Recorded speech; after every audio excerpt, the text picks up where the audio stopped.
ওই হ্যাঁ বল। খাবি? তুই তো অনেক দূরে, কেমনে কি?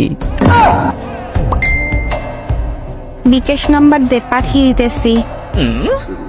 কোন খাবারের কথা বলতেছো? নাইস। বিকাশে কেমনে? আরে আজ আম্মু গরুর দুধ জাল দিচ্ছে, আমি তো খাই না, তাই তোরে টাকা পাঠাইতেছে, তুই কিনে খাবি। ও, তুই গরুর দুধের কথা বলছো? কেন? আমি আরো ভাবছি কিছু না। লজ্জা বেটা। এখন সব দোষ আমার। তো কার? নিজেই তো বলছো খাবি। সব নেগেটিভ ভাবো তো আমার কি দোষ? এইভাবে বললে কেউ বুঝবে না গরুর দুধ খাওয়ার জন্য বলছো। সবাই ওইটাই বুঝবে যেটা তুই বুঝছো। ফাজিল। তুই আমায় বানাইছো ফাজিল? নিজে হইছো। জি না, এমন খাবি খাবি বললে এমন বানাইছো।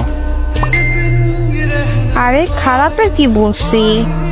সোজা বললেই পারতি আজ গরুর দুধ কিনে রাখছে, আমি খাই নেই, তুই খাইলে আয়।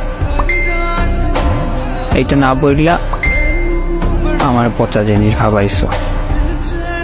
না, আমি তোর গুলা খাওয়ার জন্য দুধ খাই না। আমার কোনগুলা? ও আচ্ছা, ওইটা পচা জিনিস। দুধ।